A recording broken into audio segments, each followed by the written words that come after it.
All right, good evening, everybody. This is the bicycle and pedestrian meeting.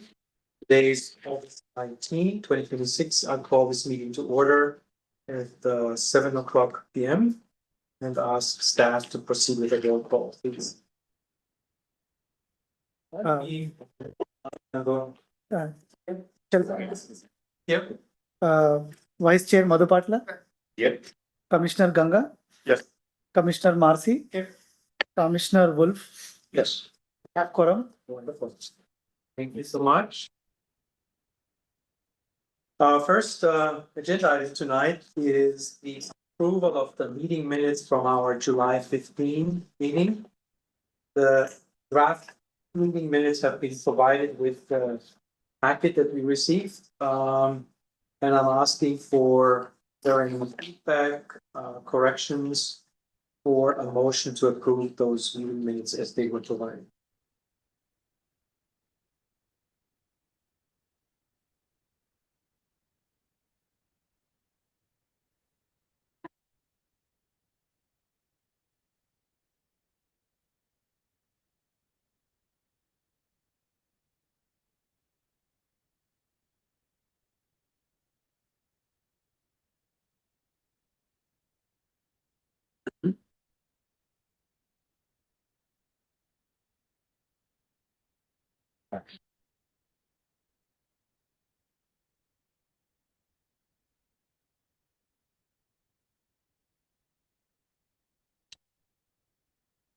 I make the motion to approve the meeting minutes. Thank you, Yogi. So we have a proper motion. I'm looking for a second on this motion. Second. Thank you, Randall. So we have a motion. Second, let's conduct a vote. Approval of the meeting minutes, which are as they are. Chair Mr. Back, Yes. Vice Chair Madhu Patla, Yes. Commissioner Ganga, Yeah. Commissioner Marcy, Commissioner Wolf. Yes. Yeah, motion passes 5-0. Thank you. That takes us into postponements. Do we have any postponements from prior meetings? No, Something. no postpone. Thank you. Our next item on the agenda is oral communications. This portion of the meeting is reserved for any topics that are not on the agenda tonight. So anybody who wants to address the commission on matters that are not on the agenda tonight, this is the opportunity, and speakers are limited to 3 minutes per speaker. Do we have any oral communications for topics that are not on the agenda? Either in the room or remote? We have no speakers, Chair. No speakers. Thank you. Excellent. Thank you. Oh, we do Fine, have we a do. speaker. You have a speaker? Okay, wonderful. Let's bring in the speaker. Okay, one.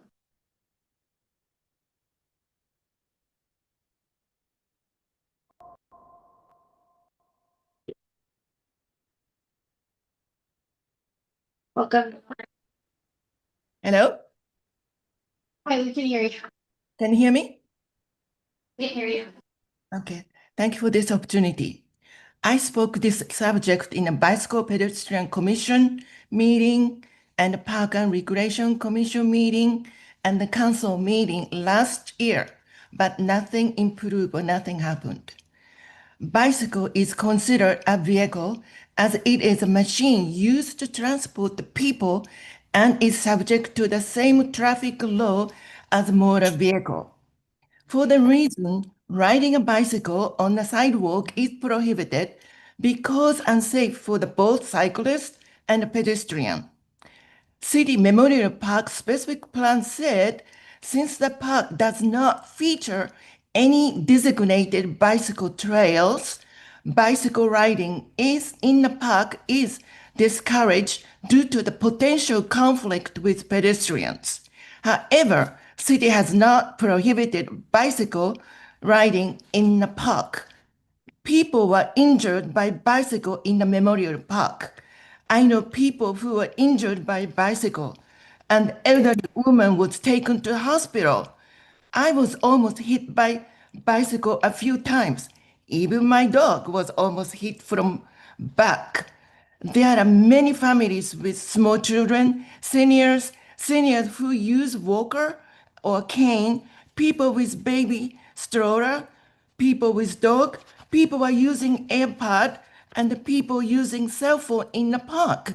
Those people cannot move quickly when the bicycle comes so fast, especially bicycle come from back. And e-bike and e-scooter ride so fast. Several women were walking in the park. Then e-bike came from back so fast, almost hit. And we do not have enough time to move, especially they come so fast from back.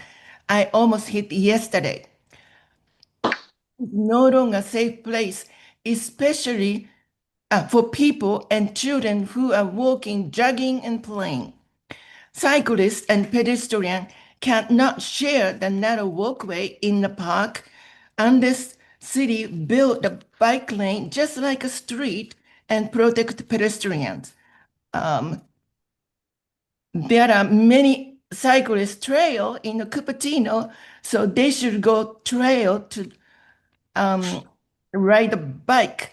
Otherwise, there are many more people injured in the park. But especially e-bike, we need some kind of regulation. And people said there's no regulation and no sign, so they can park any place they want. They said. Thank you so much, Nori. I appreciate the input. We actually do have on the agenda tonight a topic on e-bike, particularly e-bike safety, and which also includes some of the topics around sidewalks and things like that. So we may likely cover some of the topics that we're addressing today in today's meeting. But if it's not sufficiently addressed, we will certainly be able to bring this back to the commission in a future meeting. We'd love to certainly take this seriously in the city. Is it okay to comment on this? Normally we don't comment. You don't, We're okay. not supposed to comment normally, but I think we acknowledge the feedback, and we put maybe as part of discussion on e-bikes later we can cover this more extensively. The commenter want, she wants is welcome to attend that other part of this. Yes, indeed. Nori, if you are able to join us a little bit or stay on for Okay, sure. back the e-bike topic later today, and you are welcome to speak again on this topic specifically. But thank you for joining us tonight, and thank you for bringing up that feedback. Any more topics that are not on the agenda? Any speakers that are looking for presenting tonight? We have no. No. Thank you. All right, wonderful. That takes us into our next topic, which is our first item on the new business side. And the topic is the 2026 Cupertino Fall Bike Fest. I understand we have a presentation from Birgit to talk to us about the planning and coordination for this event coming up in September. Thank you, Chair Schlebach. Thank you all for having me here today. As you know, Bike Fest is our yearly celebration of all things bike, hopefully, and teaching people how to use them safely and not zoom up on unsuspecting pedestrians from behind while riding them. This year, we're keeping with our same theme of the last Saturday in September. So Saturday, September 26th. The festival runs as usual from 1 p.m. The hub of locations is on Civic Center Plaza, and bike rides go from there, but the main activities are on the plaza. The lineup is similar to previous years, but we've got some new things to keep things interested. Kind of generally divided into educational activities and fun activities. On the educational side, we've got our helmet checks. Public health will be out giving children as they begin. We're doing bike checks. This year, it's a little bit different. It'll be in two parts, kind of going back to what it was a number of years ago. People will get in line. The first step will be an ABC quick check done by one of our local bike clubs. And they'll check for things like, all you need is to pump up your tires, right? And do like super simple things that maybe the high schoolers can help you with. Or does your bike need actual repair, in which case you have to continue forward in this line and go see Community Cycles of California for some real bike repair. We'll also have a demonstration from a group out of Cupertino High, kind of a tutorial on how to clean your bike chain. They've done this a couple of times at school now, and it's gone over pretty well, so we're gonna bring it to Bike Fest. We have our usual bike rodeo for the little kiddos to learn how to stop at a stop sign and look 4 ways before they cross the street. And we've got bike rides and games and demos. Silicon Valley Hopper will be there as well with their bike racks, so people can practice putting their bikes on the car and realize that, yes, you can ride somewhere on your bike, and if you're too tired to ride home, hey, you can call a hopper and get a ride home. For our fun activities, we've got our blender bike smoothies again. Those are always a big hit. Rock the Bike is coming back with their sledgehammer and their spin art. They were brought as a one-time thing for our 10th anniversary, and people love them so much that we just keep having them back. Button making from the Sustainability Commission. Bike jewelry is back. This is kind of a little bit of recycled use, upcycling, and a little bit of new things combined to make some cool breaks. And I think bicycle handlebar tassels, I'm not. Bike decorating, face painting, story time, and then we also have something new this year. I don't know if any see Climate Carnival yet. The high schools have started having him out. He builds big wooden versions of popular games like Chutes and Ladders, but then he kind of rebrands it a little bit. So for instance, I don't know exactly what they are, but like you bike to school, so you go up the ladder. You take a car when you could have taken the bus instead, and you go down the chute, that kind of thing, to start conversations about sustainability and active transportation. So his games are quite fun. So we'll have him spread out under the trees. We'll have 3 rides this year again. This is very similar to last year. We're bringing back the Little Loop since somehow in 4 hours, preschool age children rode 72 miles. So we'll do it again, see how far they can ride this year. We are redoing our scavenger hunt ride to Wilson Park. And then we will also do our Tour de Cupertino. This one, as you can see, we're going somewhere completely new. Usually, we've been doing the same general loop for the last number of years, but this year we have a lot of new bike lanes in town, and it's time to change it up a little bit. So instead of going to the west and going a loop around town that way, we're going to go to the northeast. And so we'll go up Torrey, go check out the 2-way bike track in front of Lawson, because come on, let's face it, that's the town. Go up and around up Blaney, go over on Homestead, because our half of Homestead has bike lanes, so we can, subtly show that off. Come down Tontau. We'll do a loop through Main Street, both to show off Main Street and because their green is a convenient spot to wait for water, have a little break. And then come back around through Creekside Park and the Red Nut Creek Trail. All of that's about 7.5 miles. And the Black Mountain Composite High School mountain bike team is coming out again to chaperone that ride for us. So that's very cool. We get the high school riders out to kind of demonstrate, hey, there is fun things to do with bikes besides just ride along with your parents. The change this year is the scavenger hunt ride. For those, I think most of you were there last year. It was awesome that we got 270 some odd people to ride that ride, but it's too many. If you can't have one ride with 300 people on it. So this year we're kind of reimagining it. Instead of sending everybody off all at once, we're going to send them off in waves every couple of minutes and kind of stretch it out. So the thought is if we have about the same number of people, they'll all leave in about half an hour. They'll kind of go around, and the scavenger hunt in the park will still happen, but it's been reimagined too, so that people can come through that in waves as well. So the only difference to the ride, oh, and I apologize, I have the old map here, is that we'll actually go in through Vicksburg into Wilson Park and then come out the bridge so that we don't have traffic going in and out of Wilson on the bridge at the same time. So we'll just deconflict that. What this does mean though, is we need not so much bike chaperones as like people to stand on corners and act partly as guide and partly as crossing guard.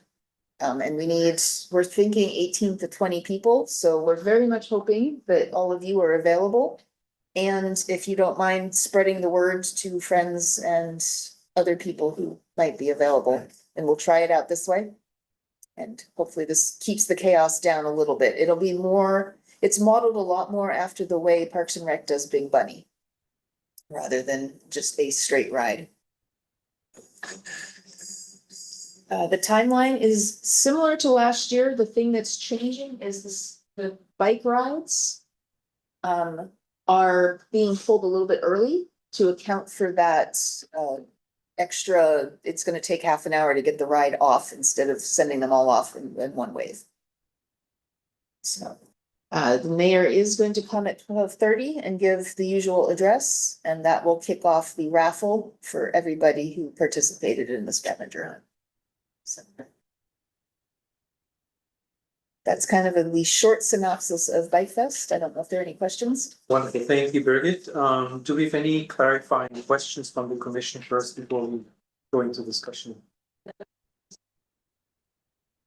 Are there chaperones needed for the long ride, or is it just the Black Mountain Composite team is gonna take care of it? I will get back to you if something happens, but as of right now, the mountain bike team will do that. All of their coaches, they go through a rigorous training program, which is really cool. So they do first aid and safe sport and wilderness first aid training, kind of as part. So they have their own way of chaperoning, and then we have our own way. So that one year we mixed it, it didn't work so well. So we're separating. What do you think we as commissioners can be most helpful? We really need the chaperones, crossing guards on the short ride if you're available. If you're interested in being, Short ride being scavenger? and we're also looking for photographers if any of you want to have fun. The ride photography is tricky because I can't have a high schooler do it because a lot of those pictures are taken from the road. So I need an adult to take ride photography pictures. So I don't. Any more clarifying questions? Yeah, no, I always enjoy doing this, but unfortunately this year I'm going to be missing it. I'll be traveling to India and I'll be returning on that day. Oh, okay, so you can return and you can come No, right. I'm coming after I check my calendar.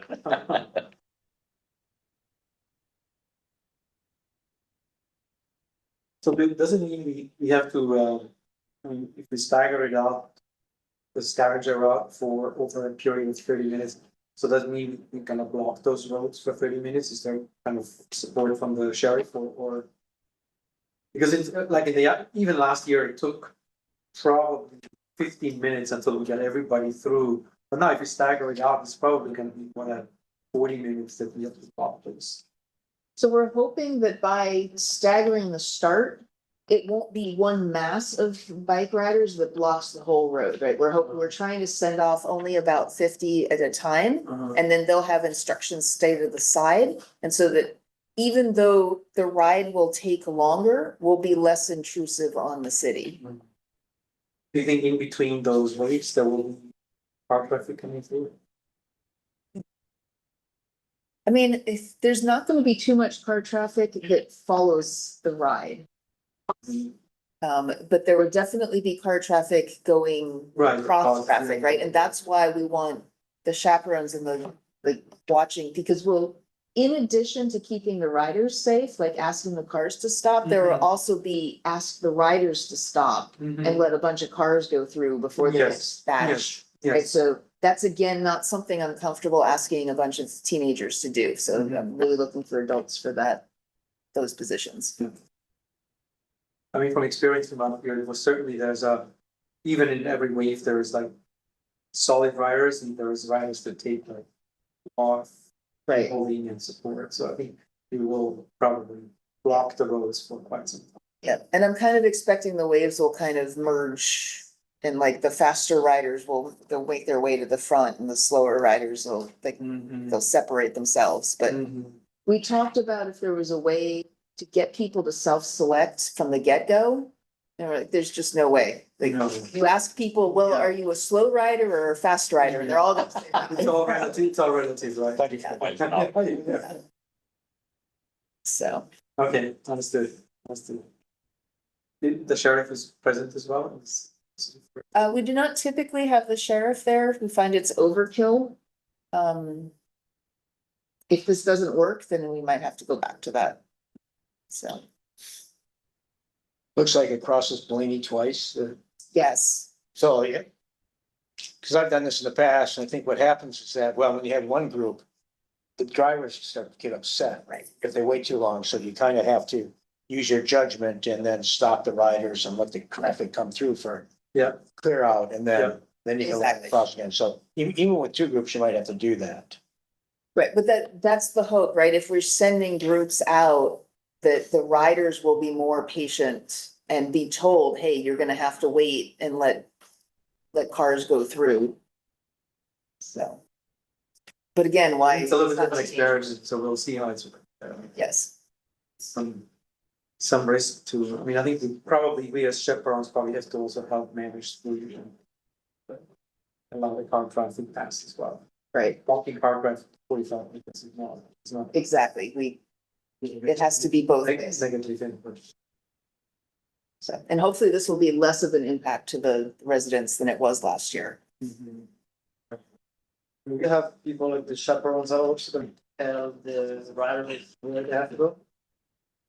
So we don't have like lost sheep, this is wander around. So we didn't do route arrows for the short ride last year, but we'll do them this year. So people will have the route arrows and then at all the big intersections, there'll be a chaperone, Yes. right? And then you'll have a front person and a sweet person and then a couple in the middle. It, a lot depends on how many signups we can get. Yeah. So. But I'm hoping people won't get lost. It's the batching people that I'm concentrating on. Yeah. Before we go into the further discussion, let me ask if there is any public speakers from the public, either in the room or on the video on this topic. We have no speakers here. Thank you. So getting it back into the commission, if there's any more discussion or anything else you would need, hear it from us here in terms of preparation, support on the day. It sounds like chaperone for the scavengers is really our mission there. And then just general advertising too, the more people. Yes. Oh, I forgot to put it on the slide. So for the first time, we're having food where we'll have breakfast burritos being served. They will actually be served all day for people to buy. But if you looked at the timeline, the ride doesn't get back till 12:30 and then the festival's over at 1. So we were afraid if we advertise food and people think it's lunch, everyone will just get mad at us because there's no way you can serve 700 people in half an hour.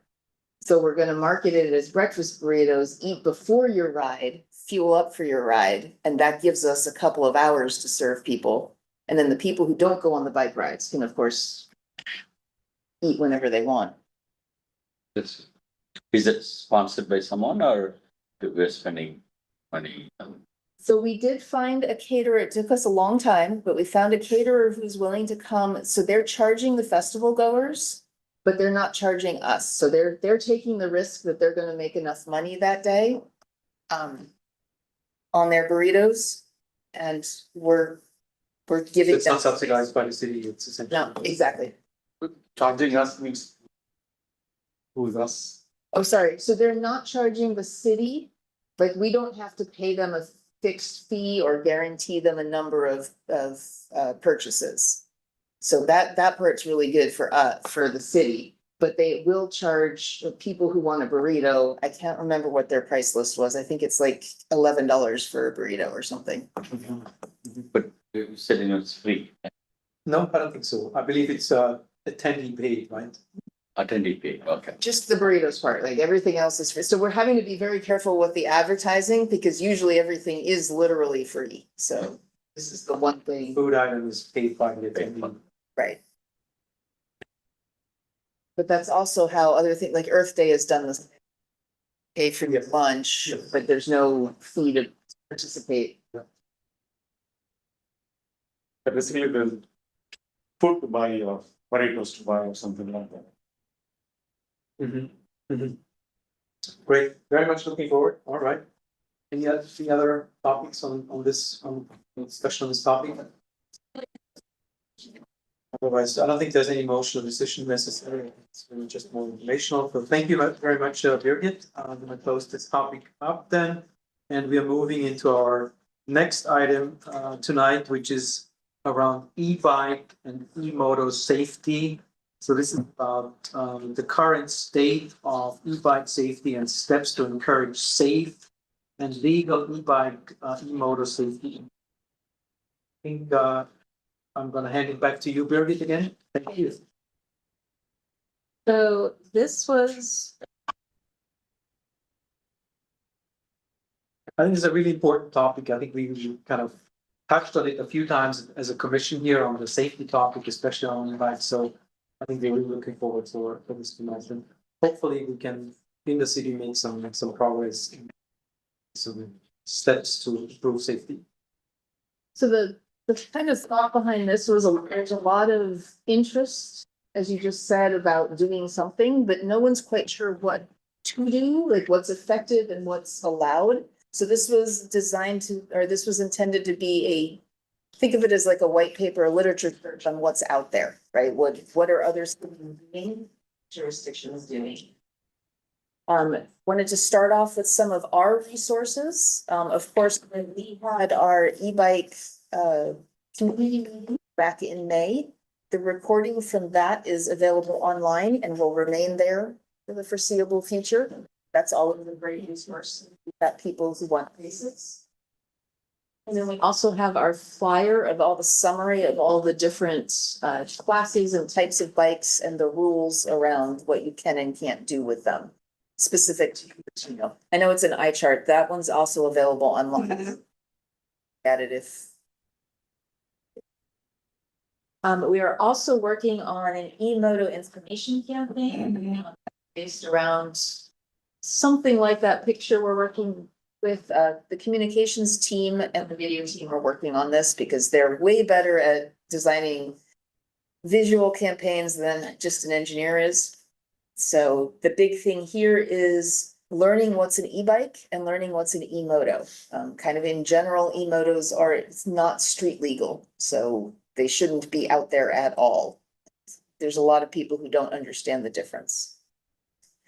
One thing to put on your radar screen is, I don't know if any of you were ever part of the Traffic Safe Communities Network. It was a county-wide effort to talk all things traffic safety, not just bikes, but all things traffic safety from the county perspective.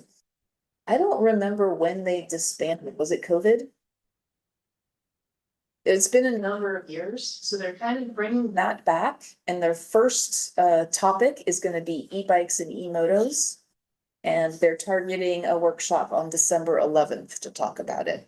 More details to come. I don't know exactly what time or how long, but it's coming. So. There's a whole lot of stuff out there about e-bikes and e-motos, so I wanted to start. I don't want to, these are kind of eye charts you have in your packets. There's a handout that has these that's probably way easier to read. So I just kind of wanted to go over these quickly. This first page is recent California legislation that has already been passed. Some of them seem really straightforward and basic, like wasn't this already a law? But like e-bikes must now have a rear red reflector and a white light, or rear red reflector active at all times, not just at night. There's AB 547 makes it illegal to modify buy a legal e-bike and modify it, so now it's an e-moto, so that makes that illegal. The retail restrictions is the big one that they've passed. Like places like Amazon and Costco were selling things that were e-moto. Amazon in particular selling e-motos, saying, "Hey, we're just a pass through." So the legislation made it, no, sorry, that is your fault if you're selling something illegal. So I don't know if you have any questions on these. I wasn't gonna go through absolutely every one because you'll be really bored. So AB 875 impounding. So the police can impound a vehicle and keep it for 48 hours. Exactly. Then they would return it, no citation, nothing. It depends on the jurisdiction and what they impounded it for. But it's like a car, right? If you get pulled over for driving without a license, you can't drive you can't drive that car away. It's impounded and you have to go fetch it. I mean, practically speaking, are any of those legislations actually enforced, or is this just at this point? Most of the legislation that is not really. I have not heard of any of the It's cases. starting to be, but you're right.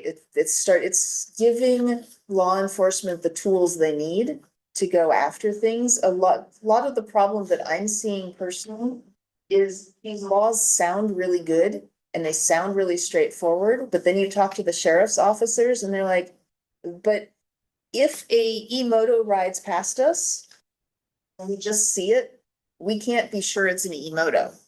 Right? So I need something more specific to pull them over for. So the bike rides by and it's speeding. Now they get pulled over for speeding. And oh, by the way, this is an e-moto, so I'm gonna impound it. But if it's over 28 miles per hour, it's by design. Right, but that's why, like, so they're gonna be pulled over for doing specific things that are very concrete. Not because their bike looks like a motorcycle. Yeah. So a lot of these laws are giving them the tools to make things stick. Those laws cover scooters too, when they say e-moto, is that a? No, e-scooters are kind of their own thing. So for the most part, a law that's about e-bikes and e-motos will not be talking about e-scooters. Some of them do, but not all of them. They go pretty fast. I mean, much faster than Yes, 28 miles an hour. but oddly enough, there's no speed limit on them. But you do have to have a driver's license to drive them. It's very weird. A driver's license, but no license on the scooter. One question, like, how the enforcement handling, like our city has to request our city, for the county police or county sheriff to do the enforcement on behalf of Cupertino. So if we wanted to do some kind of crackdown, I imagine we'd have to work with them. But for the most part, the traffic division's job is to enforce the rule, the vehicle code of conduct, so. The vehicle code. So as long as it's in the vehicle code, they should already be doing it. I guess the operational keyword is they should be already doing it. I mean, is it practically happening, or do we as a city have any opportunity to encourage and support enforcement action?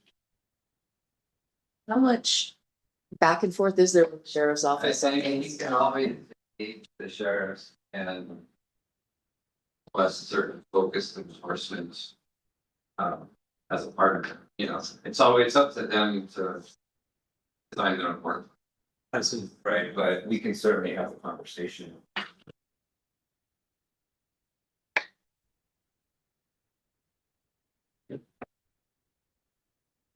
There are a number of laws that are in pending legislation, like kind of working their way through the process. It's very interesting. This was a list of 11 at the beginning of the summer. Things have been condensing and going away and kind of coalescing into just these 4 so far. One is that youth will require an e-bike safety and training program that the CHP will have to design. So all students grades 7 through 12 parking at public schools will have to take it. Speedometers, lights, labeling and speed limit. It's very odd that these bikes don't necessarily have speedometers already or lights, so it's mandated that those are going to be integrated. Just a reminder, these are still pending, so this could still change by the time they become laws, or they could drop off the face of the planet. But it's interesting to know what's going on. San Mateo County is once a pilot program to prohibit children from under the age of 12 from riding an e-bike. Right now, the only way to do that is to request a special carve out like this. There's no, legally, we can't do that just willy-nilly. So this is on a county level. Could cities also have their own rules, or is that really not an option?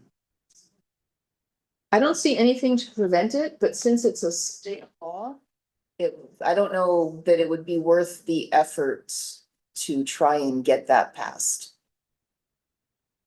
At the county level, you have a lot more support. San Diego County and Marin County have similar things going, and it's kind of understood that all three of these are pilots, and see if there's something, if they work well, they'll be rolled out to the whole state. Group that you mentioned earlier that's being reformed again, called the TSCM. Is that group, is their goal to actually propose legislation like that, or what's the goal of that work? So it's Santa Clara County Public Health who is sponsoring that meeting, and her goal is, it's really hard to put e-bike laws in place in individual little pieces, right? Like there's a city piece of it, but there's also a school district piece of it. And since the school district boundaries and the city boundaries don't line up, right, it gets really, really messy. So she's trying to come up with a response to e-bikes and e-motos at the county level, so that all school districts and all cities are part of this, and it makes it a little bit easier. The sheriff's office can enforce it. Yep. Right, because it's not, wait, am I sitting in Mountain View or am I sitting in Sunnyvale? What's the law here? Right, that gets a little bit unwieldy. Yeah, that's what I was thinking, right, if every city has their own rules, like now we need to, I'm crossing the boundary. Yeah, Right, it's very difficult. these things we needed at the So state level, county level is the one. maybe at the state level. Maybe at state level, yeah. So those are those, and now these are, I kind of did think of it as a literature search. I wanted to see what was out there. So these are example school district policies, and there is more information in your packet. It needs to be somewhat readable on the screen. So they kind of fall into different classes, and different school districts have done different fine details to each of these, but almost every school already has a dismount zone rule, right? You can ride to school, but once you get on campus, you have to get off whatever your wheels are and walk them. Some schools will have a designated bike path that you can ride on this path, but nowhere else. But that's the almost all schools are, you have to walk your bike once you get to campus. Different schools are doing different things with the classes. Some middle schools are allowing class 1, but no throttles. So throttle bans are really big. Other schools are saying, well, okay, 20 miles an hour is okay, but no more than that, right? So there are different variations on what schools are allowing.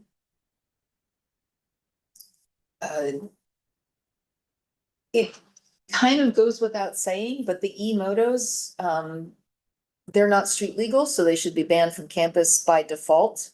But school districts are saying, I'm gonna put this out in black and white so that there's no question, right? And parents can't say, hey, I didn't know. It's sitting there in black and white. There are a lot of schools are experimenting with registration programs, like you have to register your bike before you're allowed to bring it on campus. It sounds really, really good in practice, or sorry, in theory, but the cities that we know that have tried it, it just becomes a barrier to biking, right? You have to register your bike and take a class and do all this. I'm not gonna bother. So that has to be tempered a little bit. And then helmet enforcement, again, this is something that is already legally there. Anyone under 18 on a wheeled device has to have a helmet on their head.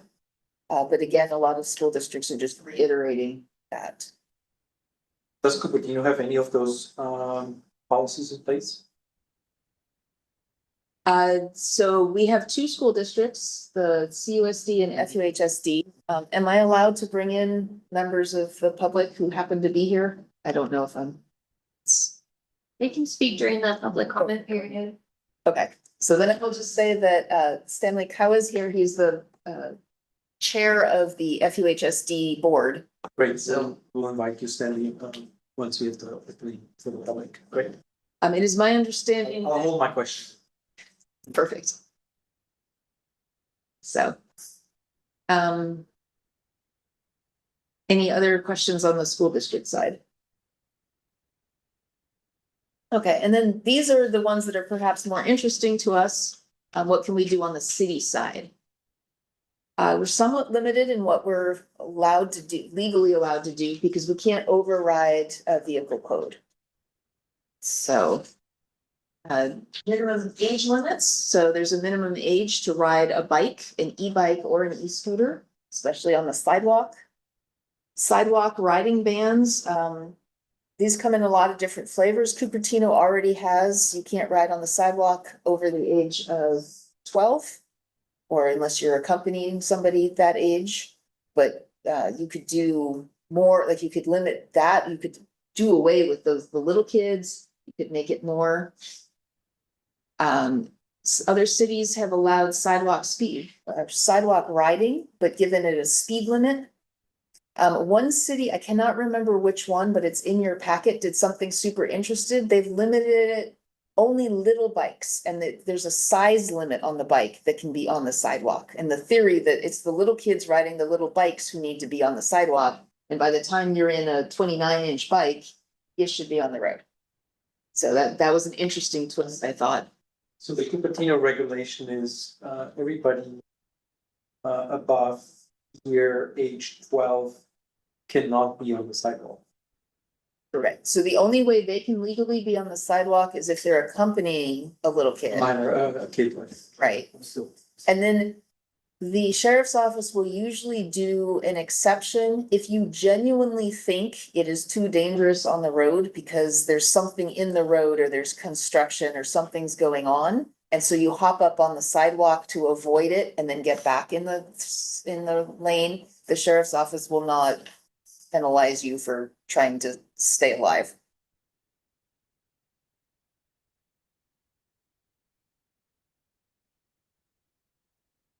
There's interesting ways to do dismount zones. A lot of cities are trying, like downtown, if there's a, big crossway where there's lots and lots of people going, sorry, you have to get up and walk. I don't care what you're riding.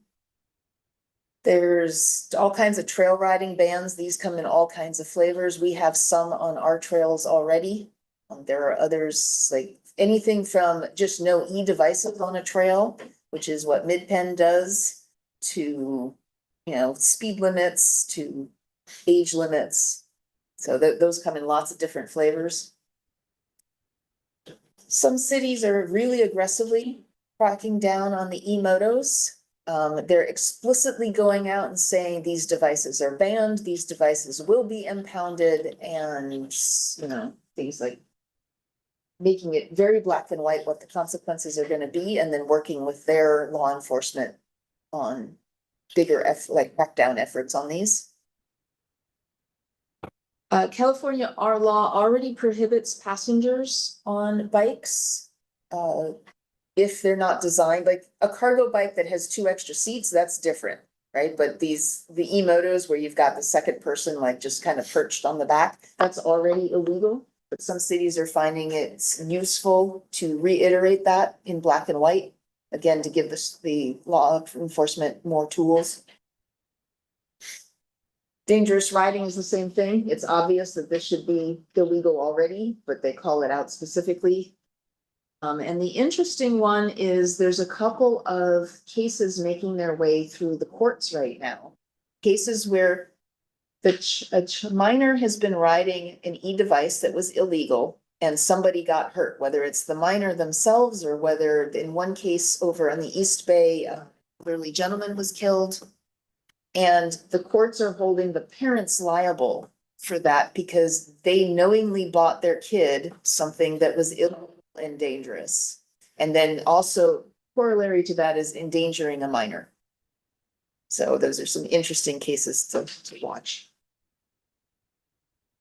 Those are the ones I called out. I think there's a couple more in your packet, but these are the ones that seemed at least unique and different. So is there any proposal from the staff, what we could do in Cupertino?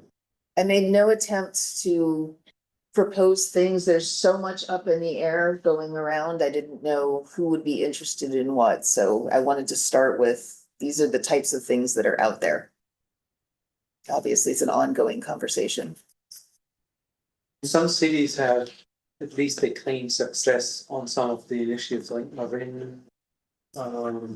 Some up north, San Francisco, some others, like, I think I've watched this 1 hour event that the city had out, the Queens City had May, I think. And there was a couple of representatives there from those cities who successfully implemented some of those things. So I don't know if we should be considering some of those model cities and looking at their specific implementations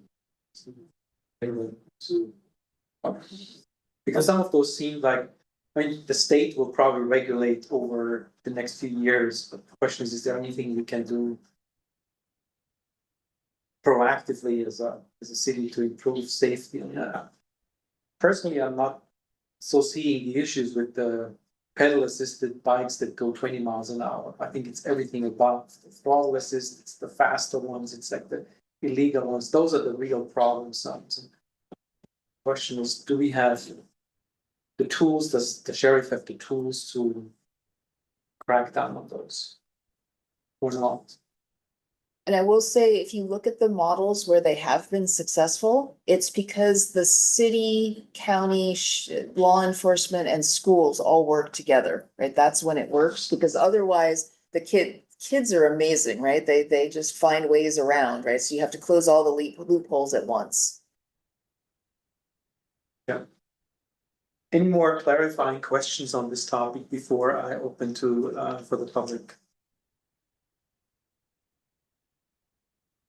If not, then let me just invite members of the public to speak on this topic, either in the room here or on the Zoom meeting. Would you like to speak? Thank you. Yeah, my name is Stanley Hall. I'm currently serving at Fremont Union High School District. As a student ride a bike or walk to the school campus is something we are really encouraging. And unless it's street illegal, otherwise we really encourage students to walk and bike to this campus. And currently, we just learned that we have about 10% students are bike to the school, and we want to increase that. So that's why I come here to learn more about how the city can support students walk and bike to the campuses. Yep. Thank you. Okay, great. Thank you. Can you ask questions? Yeah. As to what FUSSD is doing, like some of the examples, enforcement, right, or policies. Are you proactively considering any policies for e-bike safety? Yeah, we, well, currently we don't have any policy. We just follow the city code. We have 5 high schools, so we are covering 6 cities, including Cupertino. We have 3 schools, and also we have 1 school at West San Jose and 1 school at Sunnyvale. And we are not really up to date for e-bike policy yet. We do have a lot of e-bikes and some of the e-motors in the campus. And we always have our school administrators educate our students and parents. E-motor is illegal, they cannot come to the school, but we don't have staff or manpower to enforce that because we are open campus. So we are not really having any staff following up if there's a e-moto came to the school. Yeah, as long as they are able to get into school, there's no way we can block them. You know, so basically, we're counting on the city code. If the student riding e-motors actually is illegal. And eventually, I think we should putting up some up-to-date policy as long as city has some policy on that, and we can definitely update our policy to enforce that. Would it make sense to do the enforcement through the sheriff right now? I mean, if students are riding illegal bikes to school, I mean, that certainly is not ideal, I would say. So of course, is there a way to have the sheriff being a little bit more present on arrival times and departure times? So, we work with, sheriff, very closely. We have a RSO, which is school resource officer. But they are helping our campuses, general events, or school has some special situation happening. And sheriff, resource officers will call in. But I don't think that they have manpower to come to the school because the ratio is really low. Like Homestead, I visited several times, just trying to count the e-motors, probably just less than 5. So with 10%, which is about, we have at Fremont, at a Homestead High School, we have 2,000 students. And the 10%, which is 200 students riding bikes to campus. And probably only have less than 10 e-motors. We have about 50, 60 e-bikes there. Yeah, very few. And sometimes it's hard to, like you just mentioned, sometimes it's very hard to see how they categorize, right? So unless they are really spatial, obvious shaped, otherwise, without professional way to identify. And that's something that our administrator also need to learn about that. So they need to know how to categorize, right? So identify that's a e-motor or e-bike. Wonderful. Thank you, Stanley. Thanks for joining us tonight. I have some questions. Yeah, So you said now you have 10% of the people come biking, right? So are you trying to encourage biking or e-biking or both? Well, both. Yeah. So it depends, right? So we also, some of the students are living a little bit farther away from the campus. So e-bikes is a way to save them, we also trying to improve our campus. So we're going to have a covered bike rack. We'll encourage you to park there, so they will get some cover. So far, right now, all the bike racks are under the sun. We're trying to improve that as well. So do you have a breakdown of, how many of the 9th graders, what was 10th graders, 11th and 12th, in that, the 10%, like, which is the highest population? I think you can answer this. So the travel tallies start to answer that question, but can't really because there's no good way to count, right? If we count bikes, you don't know whose bike that is. And when we look at the travel tallies, there are a lot of classes that at the high school level that are mixed grades. And you can't ask the teachers to say, okay, all 9th graders who bike to school, right? That's too complicated. So we don't really have an answer to what grade. There is a report out from last February on how many bikes and how many e-bikes and how many e-motos. So I can get you a copy of that if you haven't seen it. And then at the county level, they're talking about recounting that in September. So we'll get another update on that. I think it would be really fantastic if we could, we had this discussion on the counts before, where the past bikes was just one kind of unit. And we didn't break out regular bikes, e-bikes, e-motors. I think it would be really important for the county to get a better understanding this year and track by number. I know this is a little bit off topic, but I think because it's related to it, I think it would be really important to. We do have another member of the public waiting to speak. Okay, wonderful. Let's just, any other questions for Sandy or? I have one more. Chart. Stanley, but I think- Let's just, Moni, get your question and then. So what is it, the school district can do to encourage more bike? Like, for example, the idea that I was thinking was, could you offer some credits to them? Like, hey, you guys bike this many days a year or whatever, you get this extra credit or whatever. So that might entice people to bike more. Because the kids that bike at the early age, they have a tendency to stick to biking, for the rest of their life, right? So we want to catch them at school, middle school, high school level. So if you can do something to encourage them, like, you get a bonus credit here, a bonus credit there for biking, that might encourage people to do it. Just an idea. Yeah, thank you for your suggestion. Actually, this afternoon, we had a safe route to school working group meeting. And each school within Cupertino city, we have a student representative to attend. And also we have each school, we have administrators attend this safe route to school working group meeting. And the students are doing a lot of activities, encouraging their peers, their classmates to ride a bike.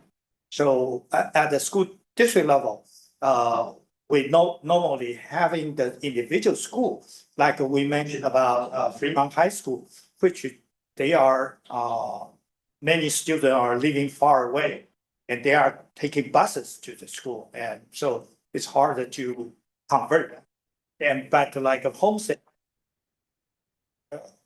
participation rate is declined, and we're trying to educate our parents, encourage their students walk or bike to the school.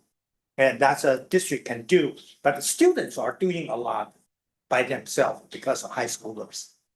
Thank you. Thank you, Sandy. Thank you very much. Thanks. Just switch over to the second speaker. Our next speaker is Nori. Welcome, Nori.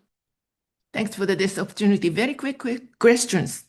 What about in the park? The e-bike or e-motor or e-scooter, can they allowed ride in the park? And the second question is, they should be banned in the park.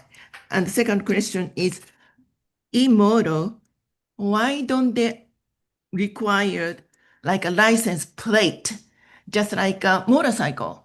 Because if there was an accident on the road or a park or anywhere, we cannot claim to shelf because they run so fast and there is no proof for them got a license, no license plate. Thank you. Thank you, Nori. And we Any more? have no remaining speakers. Sure. Okay, excellent. Thank you so much. Let's just bring this back to the commission now for a discussion on the topic. Obviously, it's a complex topic, but I think it's important for us to keep this as an ongoing topic. I think there is accidents to be waiting. Other cities have taken action, and I think we should, as a city, be a leader, figuring out how we can actually be proactive about it. So I think if there's any discussion that members want to have, I would welcome that. Yes, I would like to. So there are multiple of the safety issues, especially the kids who are riding these e-bikes or e-motors, not being responsible to themselves as well as to the public. The sense like people on these devices, they are not wearing helmet, right? And then they are weaving through the streets. They are riding on the sidewalks. Last week, I was in the city of San Jose, and so in a residential street, a small residential street, a kid was riding. I couldn't categorize whether it's e-bike or e-motor, but then he was just coming in the middle of the road while we are driving, and he was not wearing a helmet, and we were just weaving through the street. So either he's putting himself in danger or he's putting the motorist in danger, or both, right? So this is because people wouldn't expect that and try to suddenly stop or do something which may not be safe for either. So that's and same way in city of Cupertino, I've seen kids, riding on sidewalks. And it's illegal, and that's something that we should look at it. I mean, it's been happening for some time now, and I think this is a good time that people are taking notice of it. And as a city, we should do something about it before some untoward incident. We don't want a KSI because of e-bikes or e-motors in our city, right? It's too late. I think it's better for us to do proactively as to whatever we can do as a city, right? Either the city ordinance or something that we can, as a pedestrian commission, we can recommend to the council. If not in this meeting, right, at least we should proactively start to draft it and ask city staff to come back with the proposal. So that way it's easier. It saves time for us to deliberate this, or we can have a subcommittee to go and look into this and then come up with a proposal. Either option is fine. So that's my proposal. Yeah. Do we know anything about the ages of these kids that are driving these e-motos and e-bikes? How young are they? So you can see, they're just really starting to hit middle school. I have seen one or two in an elementary school, but very, very few. Middle schools, they're not really there yet, but they're really hitting high schools. So it's all the data I've seen is high school, college. So in Cupertino, you can ride an e-bike on the sidewalk, is that correct? I mean, if you're 12 and under, if, Yes. so. I have a problem with having any e-bike on the sidewalk just because they have so much, power and acceleration. When somebody's pedaling a bike, it's one thing, but when they have a bike that's electrified, it's like, they can go pretty fast. That's why I asked what age they're, but when you're going down Stevens Creek, if you're walking down Stevens Creek, there are kids that are on the sidewalk. Stevens Creek Boulevard on e-bikes and sometimes going pretty fast. I've been walking, I'll walk down Stevens Creek Boulevard, and it really is I think a serious safety problem because, they miss you. I mean, I haven't been hit, but, you could do some serious injuries. And the other thing I would say is that there's been this explosion in, I've seen in the press where explosion of injuries of kids on e-bikes and e-motos. Sometimes they don't distinguish in the press, the national press. They just throw it all in one bin. But they're talking a factor of like 20 times what the accident rate was before. Just an explosion of injuries and serious injuries and deaths. So I don't know if parents are aware of that, and usually if the parents are aware of some of these, the injury rates that are associated with some of these things, that they're more apt to take action. And, Cupertino is I would say it's a pretty protective town. I mean, overall, but I'm just shocked at the number of, that what I see going on in Cupertino with e-bikes, e-motos and e-scooters too.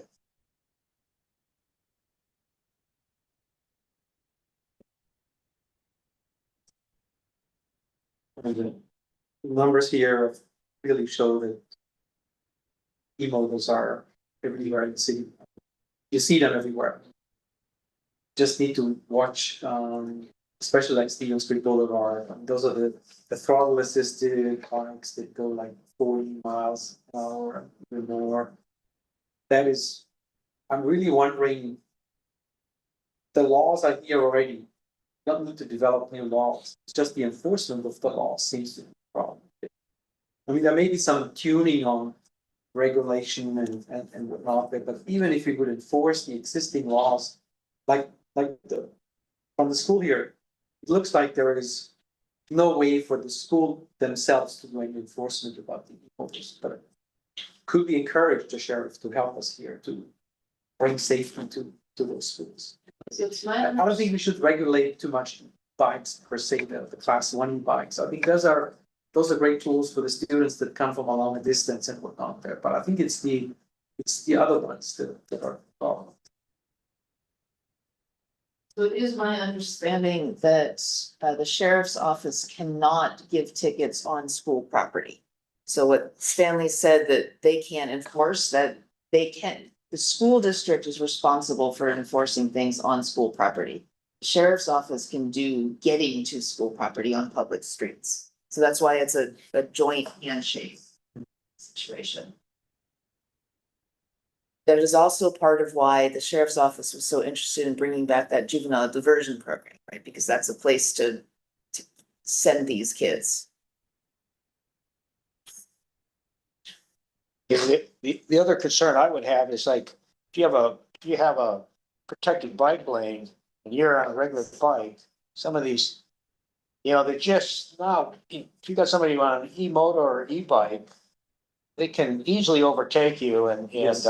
then there isn't really, sometimes the bikes are just too close together. If one wants to, the e-bike wants to pass the person on the standard bike, and I don't know if the traffic engineers really have looked into this issue of what's happening when you mix e-bikes and regular bikes together.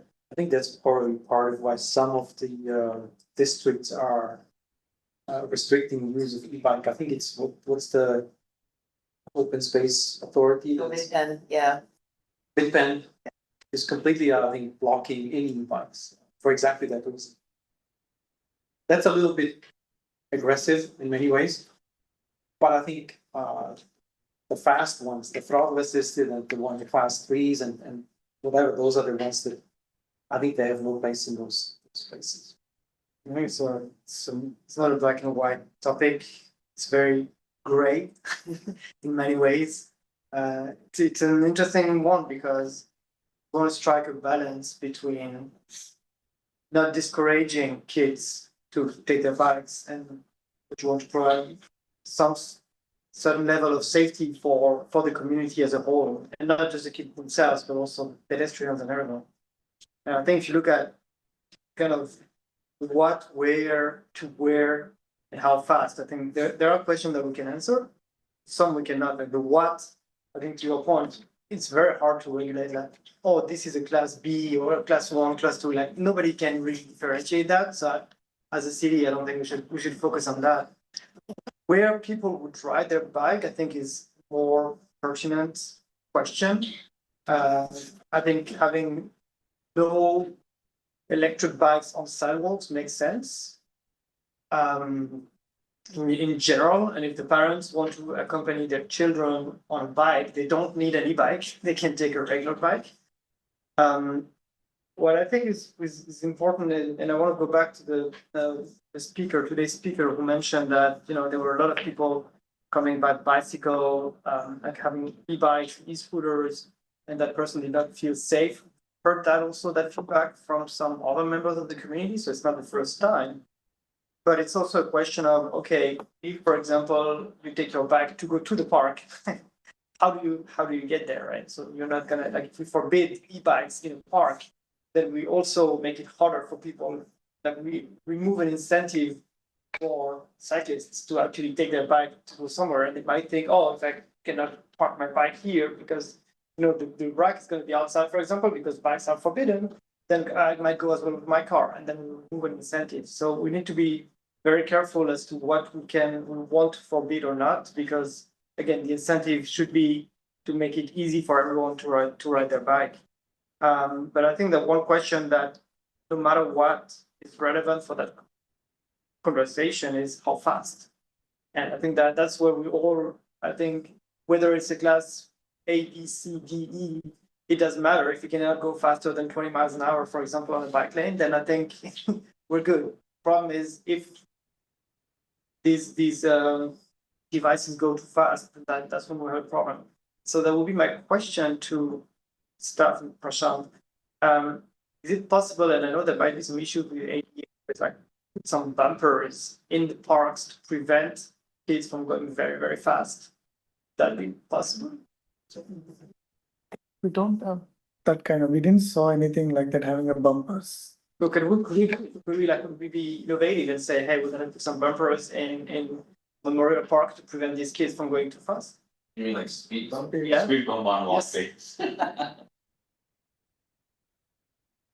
It has to be, evaluated to make sure that they use and true. That's what I think. I'm thinking of older people who might like not walk if they have some issues, but just trying to think out loud. Like, is it something that would be? But why would we not at the park entrance have a bike, right, where those bikes can be stored? There's no reason why you have to ride exactly in the park. You can drop your bike, at the entrance of the park. I can tell you one example of that is if you go, for example, on the Remactric Trail on Wilson Park and live on the side of, for example, Portal or Price Avenue, you just want to go through.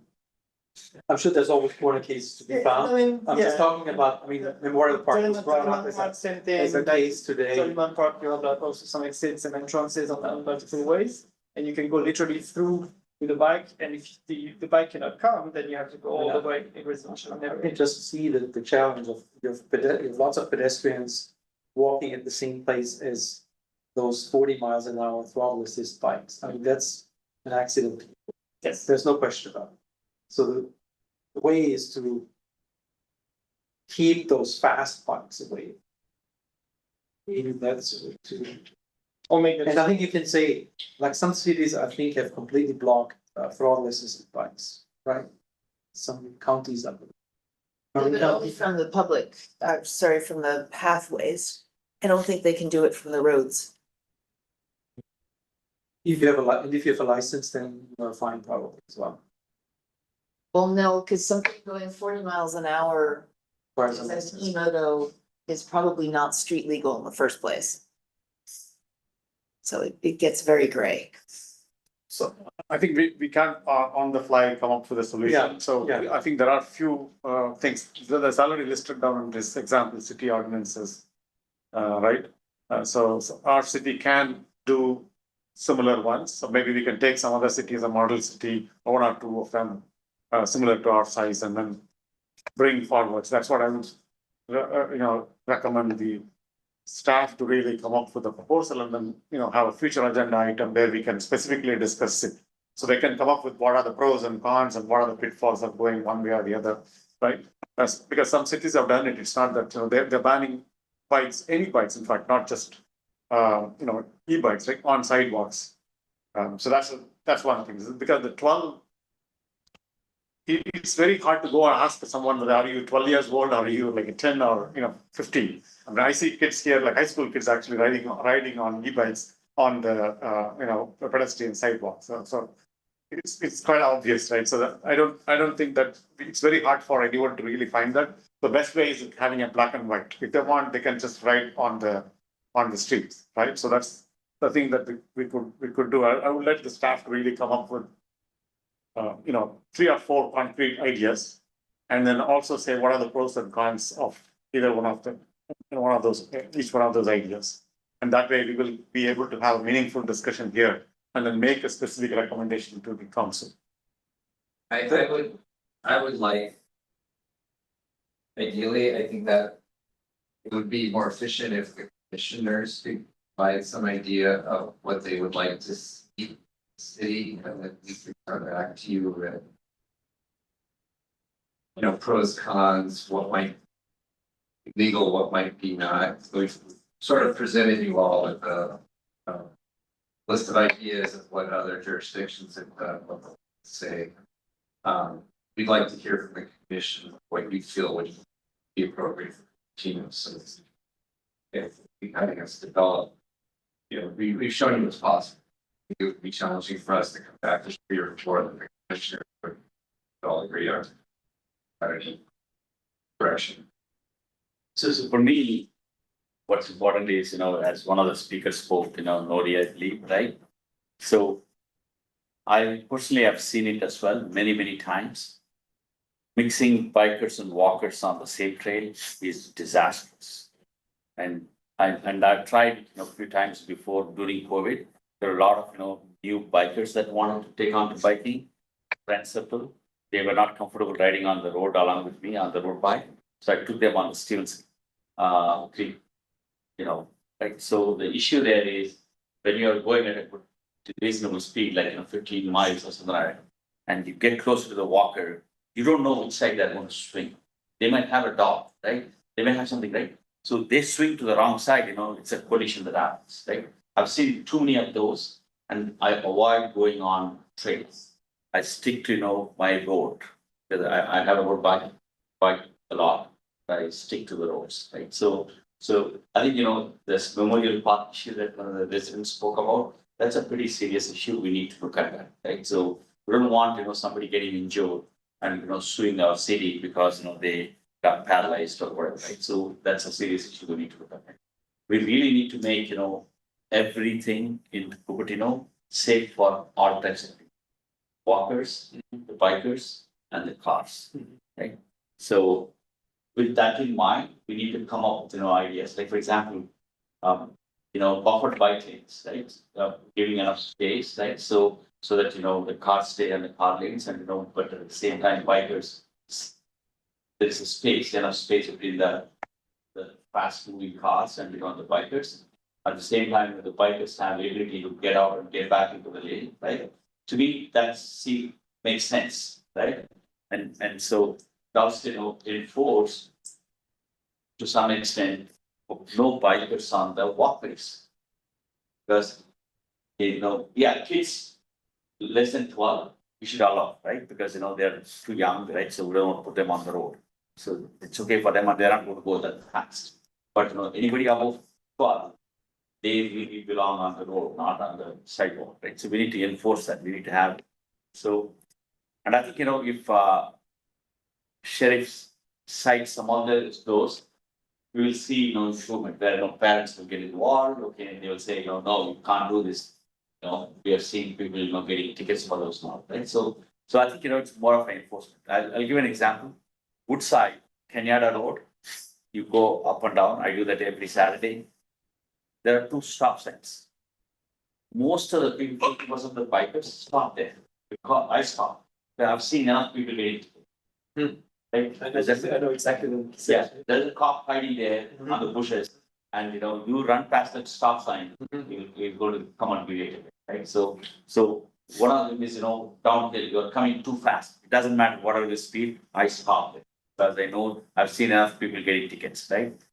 I think that's one way to change the behavior where we have to enforce the rules and we need to create environment and the facilities for people to use. Right? Because we really want to make it safe for pedestrians and bicycles and as well as cars. Right? Because if somebody gets injured, right? I don't think the people in the car will safe either. They get nervous, right? Because they will struggle to drive for some time because of what happened. I think we as a commission, I heard from pretty much all of us here that we feel like this is something we need to tackle as a city. That safety is one of the things we need to tackle. It seems like there is some issues coming up there. There's enough data. I think we are also probably well equipped to help the city as a commission. The question seems like in the room here is, should we as a commission come forward with a set of recommendations, or is the city coming forward with the staff coming forward with a set of recommendations as the basis for discussion? We take it on as a commission, we would probably have to form a subcommittee, I'm assuming. Because this requires probably a lot more depth discussion and analysis that were not there. So I would be willing and considering such a subcommittee if this is what we want to do as a commission. Or we can push it back to the city and ask staff to come forward with a recommendation. I'm open for both. I think both of them have some advantages and disadvantages, but I think either one of the two is we should move into. Either case, like, it's the commission who's going to make the recommendation. But then I would say, like, maybe the staff can take lead and then put forth at least a list of ideas, not 3 or 4. They don't have to narrow down the ideas. They can say, this is what city A, B, or C has done. But I think we should be doing it. Already we have ideas right now. We said that, what do we do about the parks? What do we do about the sidewalks? Right? Whether they should be wearing, helmets, right? So, we already know this. Traffic enforcement is another one, right? I think that's right. Those are all the things that we already have talked about, and that's good enough for them to start with as the starting point. Plus compare against, you mentioned about Marine County, right? So that's another example, right? So they could take 2, model cities around Bay Area and then come back with this list of ideas, and then we can deliberate and shortlist in a Brown Act meeting here. So on the parks, for example, the walkways, right? Lot of elderly population in our city, and they walk, right? So definitely, bikes don't belong there. So should we be putting up, signs on the walkways to say that no bikes?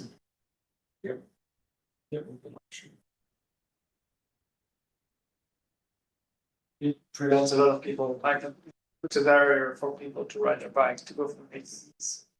No, as this speaker spoke, right, there are a lot of places for the bikers to bike, not on the park walkway, right? Park walkway, take Jarman Park, for example, right? It's a circular, right, walkway. A lot of elderly people come there to walk. They just go 4 or 5 rounds and walk. And if you as a biker really have to be there, you can walk step down and walk. Yeah, the biggest issue I think would say it's not the bike itself, it's more the speed. And the speaker mentioned that people were zooming from the bike very quickly. Yeah. I think that's more the biggest problem to me than it is the bike itself. And if we can reduce the speed at 10 miles per hour, for example, and say, hey, bikes cannot go, like they can go how fast they want, however fast they want on the street, like let's say 20 miles actually per hour, I think would be a nice limit so that, for example, in bike lanes, you just have like 20 miles. If you go faster than that, you have to go on the regular road. But I think, yes, we're putting a sign at the entrance of the park saying 10 miles per hour for bikes. I think that would make sense. It's a lot harder to enforce than somebody asking to walk. Walking is you walk your bike or no, you walk 11 miles. It's about fine to, make sure that people are incentivized also. Well, I understand incentivizing people to bike is one thing, but now what we are talking about is a safety issue. And your safety issue for even the bikers, it's the pedestrians. It's a lot more pedestrians are there, and similarly, the motorists as well. So I think we need to consider that. Yeah, It's also a big question, and it's a broad issue, so we have to take everything into account. If, for example, you mentioned Stevens Creek Park, and that's like, is that a park? Is that a trail? And should we ask the people to, because it can be really convenient also for people to ride their bike on here. So it's like, okay, what do we do here? Is that we ask people to dismount their bike? Or in those cases, you do bikes only, little bikes, like some other regulations have done. I think, trails are a different beast where, like the Stevens Creek Trail that cuts across, various cities. Those, I don't think, we can enforce anything, right? So I'm talking about, the parks where, which are within our city. We should be able to, enforce some laws that say, hey, parks are meant for walkers, not for biking, right? Young kids, biking is fine. Less than 12, you can bike around the loop, right? Dad is walking, the mom is walking and the kid is, biking around, right? But for adults to be biking on those park walkways seems like, uncalled for. I'm very often in this park and I can see it all the time, bikes. And some go fast, but not all of them. It may just go through and use the park as a USA. Point to the regular quick ride, and also, so again, it's not a clear cut of, it's only for pedestrians. Definitely on Wilson Park, it's also a crossway for people to go. But there's nothing stopping them walking the bike, like, you know. So- Again, Yeah. you put a hurdle. It's a short distance, really, I mean, it makes no difference. I think 14 years old might disagree with that statement, and you're not gonna incentivize, or you're gonna make them something that's go against the regulation. I think we don't want to take. Exactly. We're not gonna design it tonight. Let's But I think- let's come up with a proposal and then we can collectively Yeah. make a decision what is the Yeah. right thing for So, the city. David, sounds like the kind of idea on the table would be that the city staff will be coming forward with a recommendation. And then we will be reviewing this in an upcoming meeting. That's what I heard pretty much is the recommendation coming out of this meeting here. Do we need a motion or is this just kind of acceptable to write it down that way?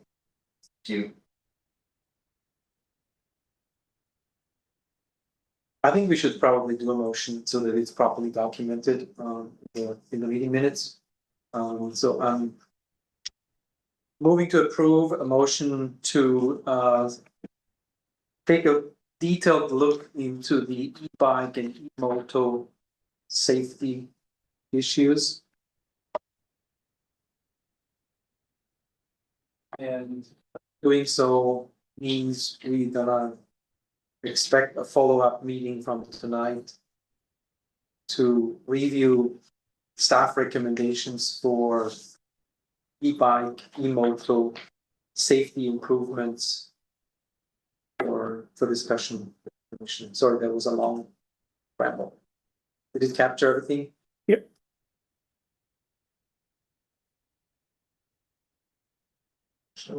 Yes. No. Yeah, 1 minute. Sharing from me.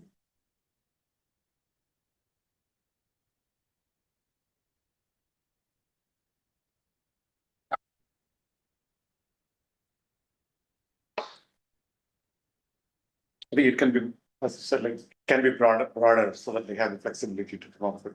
Yeah.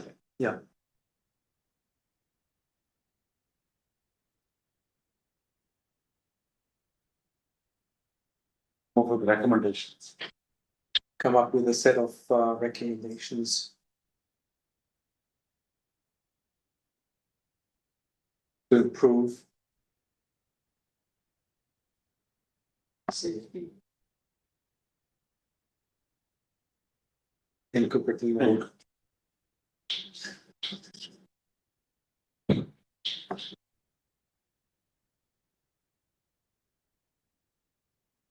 Want to say staff? So, There's something called e-safety issues, safety, right? yeah, E-bike and e-bike e-motor. and e-moto E-motors. E-motor Yeah, issues, yeah. E-motor safety issues. safety issues, yeah. Does this capture? Want to put scooters in it too? I think they're under the e-moto. Okay. But I agree, I think they should be. Present, follow meeting is what you said. Yeah, follow-up meeting, yeah.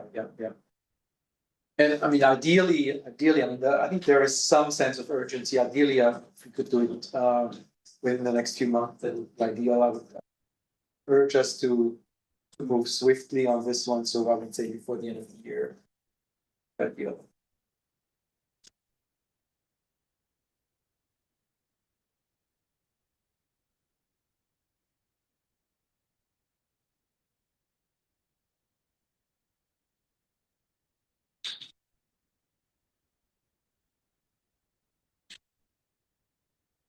I think that covers it, yeah. One get second. Do we have a second for it? Yes, second. Okay, so we have a motion, we have a second. Let's do a vote on this matter. Who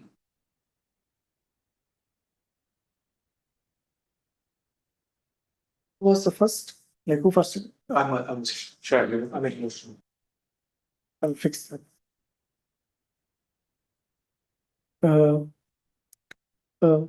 To approve the motion, staff to take a detailed look into e-bike and e-motor safety issues and come up with a set of recommendations to improve safety within Cupertino as a follow-up meeting by the end of the year. How do you vote for for this motion? Chair Yes. Ishelberg, yes. Vice Chair Madhupatla, Yes. and Commissioner Ganga. Yep. Commissioner Marcy. Yes. Commissioner Wolf. Yes. Okay, motion passed 5-0. Excellent. Thank you very much. I think it was a good discussion. Thanks for your input also from the public speakers tonight. So that covers that topic.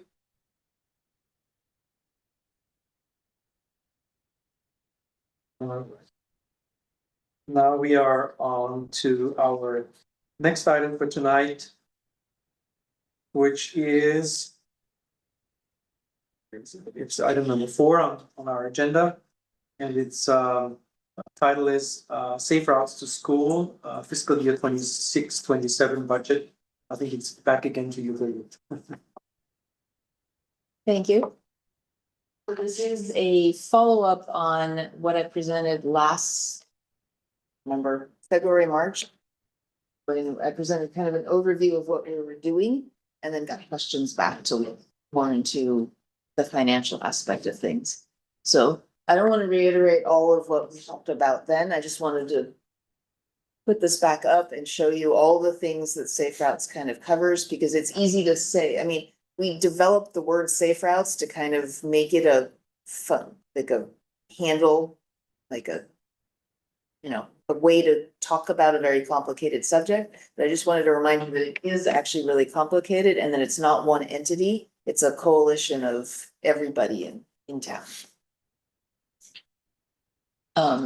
This is our budget. I started with numbers that the mayor had mentioned, what, at this point, it's about a year ago. So I kind of started with her 1 million number that's been around a lot, and I'm kind of working backwards. So a lot of our budget is things that we can't control from the city. So it is cost allocations to other groups, right? So things like we get charged for a certain percentage for legal fees and a certain percentage of the secretarial fees and all of those. Employee compensation, so my salary and Chelsea's salary and our benefits. So that's that dark gray budget. So yes, it's part of our budget, but I don't really feel we have a huge control over that. The other giant piece of what goes into this official Safe Routes budget is the crossing guard contract. That is by far the single most large item that is per year for all 16 crossing guards in town. And then there's what I consider the actual Safe Routes budget, like our working budget. So I blew that up for you so you can kind of see. Most of our working budget is currently spent on education. We run all of the K-8 education we run, and then some of our high school education as well. That is all 100% grant funded at this point. So that is not city funds. We also run Bike Fest, which as we've grown, it's really cool, but we've also had to grow the budget with it. So that's the orange piece of that. And that is mostly grant funded at this point. We fund that mostly through through Measure B County. And then we also have a small pool of program expenses. This covers mostly those encouragement, incentive type items, the safety vests that we give out when we do bike workshops, you know, the stickers we hand out to incentivize a kindergartner to walk to school, that type of thing. I apparently should have paged through because I'd forgotten that I had more details on each of these. The education contracts, if you don't remember from previous, we went over. So we do kindergarten pedestrian education along with 2nd grade pedestrian. And then we do bike education for 4th graders and middle schools. And e-bike education is starting to be folded into that. We started with the middle school. It's clear that that probably has to go to the high school level, and we're still figuring out that piece. This is the Bike Fest that kind of breaks into the big expenses for Bike Fest for us are a couple of years ago, we started hiring out, we rent the tables and chairs and canopies and pay the same company to set them up and take them down for us. It is the best money I've ever spent in my entire life to not have to set up 30 canopies that morning. So it's pretty awesome that we have money for it. There's some permits and insurance, and then we do spend some money on volunteer food and keeping them happy. Some of the rides and games cost money as well. We do an awful lot with volunteering, but at some point you have to pay people to come back year after year.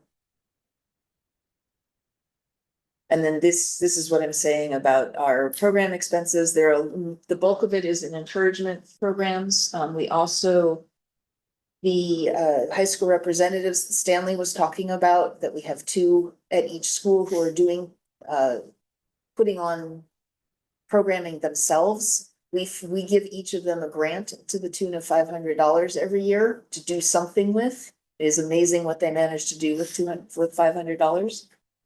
There's a bunch of outreach, some conferences, little things like that. So that is our budget in a nutshell. Excellent. Thank you, Birgit. I was wondering if we have any questions, clarifying questions from the commission on this topic.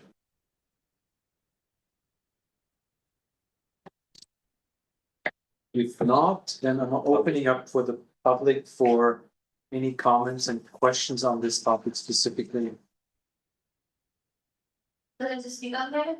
Yeah, so, Oh, 1 moment while I bring up the I timer. missed something, so, 1 moment while I bring up the timer. okay. Yeah, Oh, sorry. Okay, go ahead. yeah, so here I want to follow up on for the topic, the crosswalk to Prospect Road thing, so we discussed this in this meeting like 3 months ago, right? And I proposed a program like 9 years ago. So there are several accidents that happen on the Prospect Road because of the crosswalk, the Prospect Road and Wonko. So yeah, I will show you guys like the pictures about accident and also bikers going across the street and also walkers. It's very dangerous for the because of that, what is the schedule running? We discuss it also. And So the topic actually we're covering here is the Safe Routes to School program. But I think I know your specific item is about the Prospect Road and some of the issues that we brought up before in the meeting. We have an agenda item tonight where we are talking about the September meeting. And it's not scheduled yet, but we're going to discuss in the September meeting if we can include this topic in September. September? Yes, Okay, sounds good. Thank you. it's not confirmed yet. I'm just saying Got it. we will discuss when we talk about the topic tonight. My proposal will be tonight that we discuss this topic in the September meeting. Okay, got it. Okay, thank you. Thank you for joining us again tonight. Any other public speakers on this topic, on the Safe Routes to School topic? We have no remaining speakers, Chair. Excellent, thank you. So bringing it back to the commission now for a discussion on this topic. Any questions, any follow-ups from Birgit's presentations? Yeah, can you put that the charts that you have, at least the overall chart which has the total budget?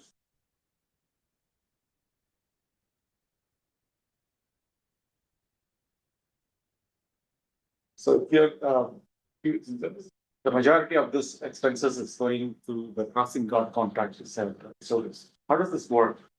And is it, yeah, maybe you can explain, how does the crossing guard contract that Fotoni for the 16 crossing guards, how does this work? So we contract with a company called ACMS, I'm not sure what ACMS stands for, All Cross Management, All City. And they provide the crossing guards, all oversight. Somebody calls in sick, they manage the whole thing. Nuts to bolts. Okay, so are the crossing guards paid for the was, Crossing guards are paid and they're employees of ACMS.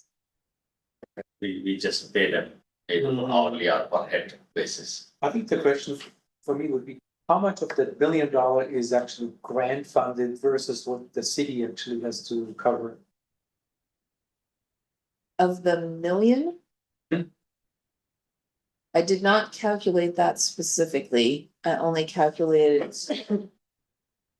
85% of the working budget is rent. Is covered by grants. Okay, I see. So about, what is it, 200,000? Yeah, a little bit over, maybe 225. Got it. Okay. so is that crossing guard, amount, that is also covered by grants or it's not? I have not found a grant to cover crossing guards. It would be super cool if we found one. Okay. And we did ask, we cannot use the OTS grant to cover crossing guards. We asked, they said no. So it's the green section, it looks like that's what's covered possibly by some grants. All the gray areas are not covered by grants. Roughly 25% of this chart is what is covered Yeah, Right, so, by correct, grants. correct. so the gray area, if you take out the gray area, this chart is now those three little pies. Right, and so then you can see the hatched area or the non-hatched areas grant funded. So this whole pie is, 266,000. 84% of those 266,000 is what is covered by the grant, right? Correct. And is this 266 part of the million? Yes. Okay, so So it's roughly 200K, Yeah. 200K out of Yeah. this million. Yeah. Is what. About 20%. 20%, 18 to 20%.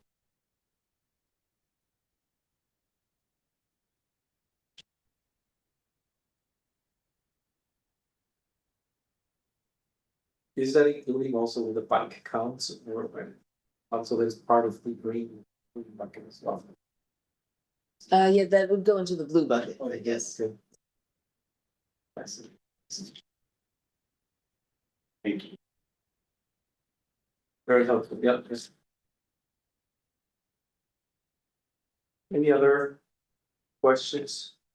Discussion on this topic? So are there things that we would be doing to increase the grant fund? Like, are there sources that we are not tapping into? I think we tap into everything we find. We're very active. Communities that know about the grants, we're giving our safe routes world, the BTA world. Pretty much tapped all the sources. Or the alternative way of asking is like, you have the 25% of it is the working budget, and is there a possibility for us to increase the working budget? And if let's say if the working budget is increased, what would you do with it? To improve the safety? Christmas time? No, I would I'm have, not joking, I'm asking like, why anything productive, get more, what can we do to improve the safety? Or alternately, are there things that, you felt like, damn, if I had more money, I would have done this? In the past, when we had the Apple funds for the school, we did the walk audits and we did a lot of improvements around the school area. Like Lawson bike path is one of the example of it, and a lot of things. And even like in this budget, like if you get any complaint from the school, like they want to do any improvement, installation of signs or something like that, the installation of the sign and everything comes from the general funds. So more than this, there is some funds going into the safe route to school. But yeah, there is something like that also happening, which is not shown in this chart. Most of the complaints that I've seen in general, like from public, is as parents, when crossing guards are removed or their hours are cut or something, then usually you get noise, like hey, they took away this crossing guard and that crossing guard, so it's now dangerous. Right. So I think the community allows the crossing guards around schools. So that Couple, actually, this probably could have been, it's not technically a grant, but we do get $40,000 from school districts to offset the crossing guard So of that 420,000. Could argue that 40,000 of that is grants. Money from kind of reimbursement city from an outside source. Yeah. And just another note that we could actually sharpen the pencil and eke a little bit more grant funding out of say the Bike Fest or some of the program expenses, but a lot of the things that are money's used for are small purchases. A lot of small purchases. Things that you mentioned, prizes. And it would literally cost the city more in staff time to submit and administer the paperwork than we would get reimbursed for those items. So it's actually cost the city less money to let 10% of the stuff go non-reimbursed. Administrative costs. So I'm very impressed that the Bike Fest only costs $32,000 for the city, given everything we saw here today that's organized and stuff. That's super impressive and good bang for the buck. Get a lot of volunteers. It's great. And on the crossing guards, like we have 16 inside, like, is that adequate or do we have some places where it's not? Well, if you're asking, I would love to have more crossing guards. Yeah. It's tough task to switch an intersection, to Yeah, cut off a crossing out from one intersection and then transfer him to other. It's like, yeah. So Suisun was Susan and Blair. that's true. We had more crossing guards, more people would walk to school. I'm not sure I can prove that to you, but Such cars. it helps, right? It gives the appearance of safety, like in front of Eaton, the Switzerland and Farallon. We had more that really use a guard. Yes.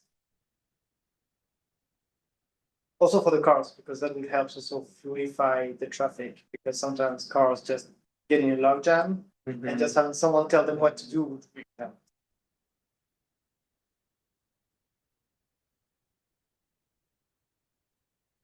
All right. Okay, thank you for sharing. Thank you for this. One more comment on this. Mentioned it before, but if we do the bike count again this year as part of the Safe Routes to School program, I really hope we can break out the bikes and the e-motors as separate categories. I think it will help us. We had this discussion last year and presented the data. Now is the new count is coming up there. Let's make sure we have this broken out this year so we have a better understanding of the real data between the three. Because right now everything is bucket and the bike. Right. It's not a very good way to. Okay, yeah, I can certainly, when we do our bike counts, I can put the different buckets in. That really only became a thing in the winter. So we kind of missed our fall bike count. So we did the spring that way, but not the last fall one. And then, as I said, the county is doing an independent count. They've contracted an agency, I can't remember which one, and they're gonna start counting every fall and every spring. And so we will also get access to their counts. Okay, and they break it out as well. That is the whole goal, is to break it out and count very rigorously what's an e-bike and what's an e-moto. Yeah. Which is more than I'm gonna be able to do. Yeah, that's perfect. That's perfect. I think it helps us to really make better decisions. All right, thank you. Unless there's any more comments or discussion on closing this topic. And moving on to our next item on the agenda, which is item 5, staff update and commissioner activity report. Do we have any reports from staff or commissioners? I can report on the topic of crossing guards. We are doing our biannual warrant analysis of all of the location, all of the intersections of the city where we both have guards and where plus put guards, so that we can prioritize this every 2 years. We're gonna be doing the counts this fall. And, potential changes that would come out of that would 27, 28 school year. In other news, Stevens Street 2A, the cycling project almost complete. Should be completed in a couple.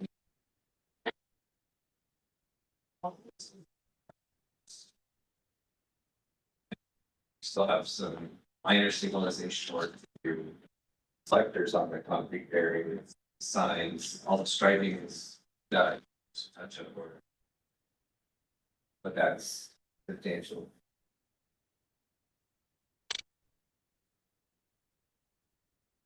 Zero will be heard by the city council. Either latest that hearing is the 1st or the 15th of September. Right now, we're looking at putting out the 1st. ATP. Oh, It's not. Sorry. ATP. Yeah, thanks. Sorry, which dates? The ATP, Yes, which dates? either the 1st or the 15th. Right Of now, September. September, yeah, right now it's looking like the 1st. We get pushed to the 15th. So that's what we're asking city council for the copy.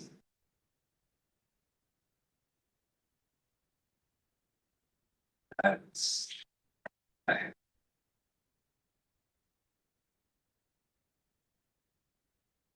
Lawrence Smitty Park. Any other commissioner reports?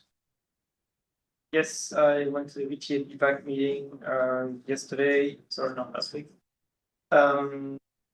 Nothing specific to Cupertino, just one thing that caught my attention was that so there was a bunch of projects for TDA, which is a pool of money that's distributed from the county of TDA to the cities, to the agencies. And there were three buckets of money, so TDA funds, the transportation fund for clean air projects, and Measure B funds. Lead projects, like for example in San Jose, Bascom Street is going to be entirely renovated from not very inviting street to complete streets with like bike lanes, buses. So that's a pretty major project that's funded directly by this Measure B.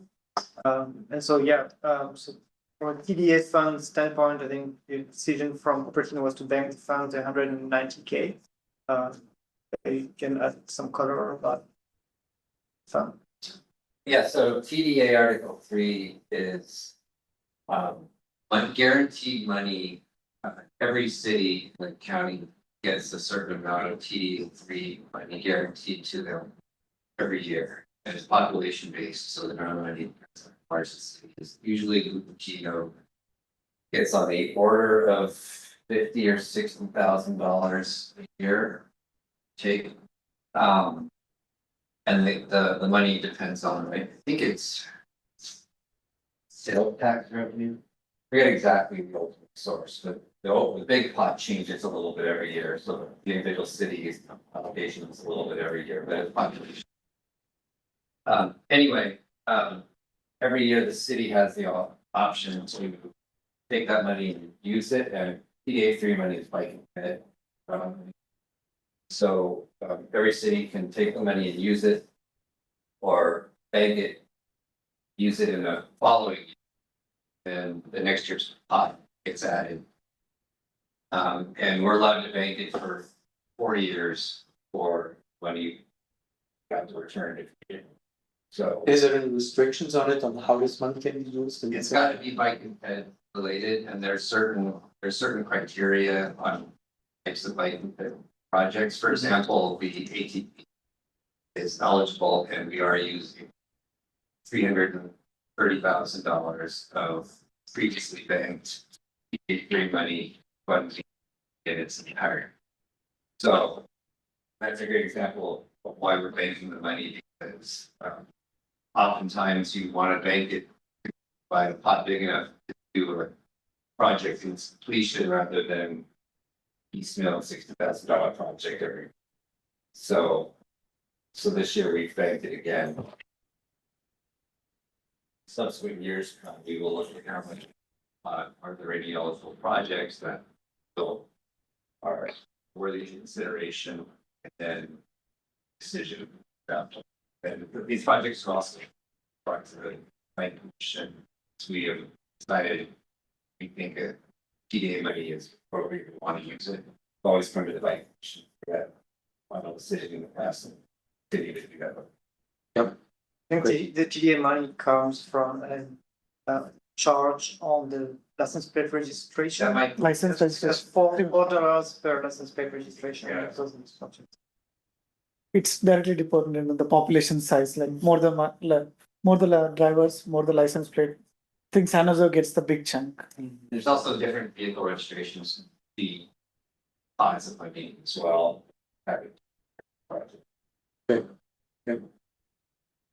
Great. Makes sense. Anything else? If no more commissioner reports, then I'm gonna close this item here. And move on to future agenda settings. I think we have this, our traditional running list here. I think as part of the new process, we also have the preview of the next meeting already. So let's maybe cover this first, the next meeting, which is the September 16 meeting. Where there is two agenda items currently on. One is bicycle facilities improvements, and the second one is a Vision Zero action plan update report. And I'm recommending that we add on this topic on Prospect Road safety issues that we have heard from public speakers before. So this, to add this as a topic for the September 16th. Unless there's any objections, we should probably. I agree with that, but a lot of visitors have been coming and speaking, so we. Great. So we're going to start. That's something that is feasible. There's three potentially large items in a single meeting, so that's the only consideration. But we could bring it. I mean, I would be willing to maybe shift things around. I think we have, the residents have been coming to us regularly now, frequently, and so it's definitely on top of their mind. So I would prioritize this topic if we can. September. Yeah. Would you like to keep the other two on as well? I'm comfortable to even moving one of the other two out there, maybe the bicycle facilities or the Vision Zero plan, maybe the other to the October meeting. Maybe we should give a vote out, but that's a big Yeah. topic. I prefer to actually try to choose do the Vision Zero next month. Do bicycle Bicycle. facilities. Following month. Okay, that's fine. We've been spending some time. Yeah. preparing. Yeah, that's totally fine. We should do Then let's do Vision Zero and the Prospect Road safety updates. September. That's on September 16th. So this is a new process actually that we have to do this, the concrete items for the upcoming meeting in the current meeting, so to say. This is a new I think change. that's a good idea. Yeah. It gives an idea of What's coming there, yeah, yeah. That's That's a change process that the city is. So now let's go back to the other list, which is our running list there, where we have all the big topics, so to say. And see if there's anything that should be moving in or out there. We should choose another kind of definitive project for October, so I can add that. Future agenda, Well, one is bicycle what is facilities. the bicycle facility? Yeah, I mean, it looks like ATP can move from this list here. I think we are, from that perspective, ATP is completed. From a bike commission perspective. And hopefully for the city. Also.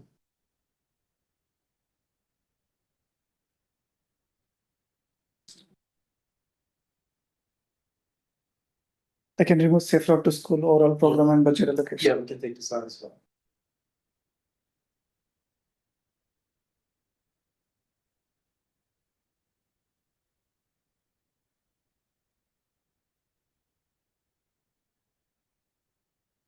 Why don't I bring back the e-bike e-motor. If we can do that already, that would be fantastic for October. That would be awesome. I think we can do that. Yeah, that would be awesome. In that. Yeah. In October meeting. Yeah. That's fantastic. The one that you made motion. Yeah. Mhm. In October. So then we have Maybe you two, can move that to the top list. then we have two topics for October already identified as well. Yeah, That's not. great. But it's not education anymore.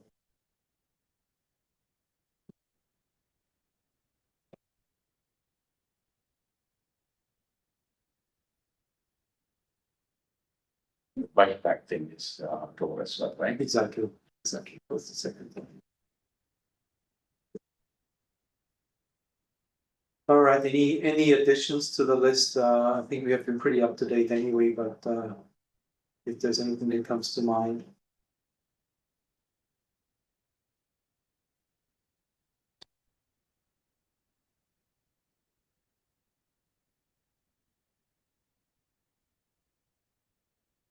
If not, we close this matter as well. And this is a topic where we usually ask the public as well. Any public speakers on this topic? I have no speakers, Chair. Wonderful, thank you. Now closing this item out, that brings us to the end of this meeting for tonight. Our next meeting is on September 16 here in this location. And I'm adjourning this meeting at 9:01.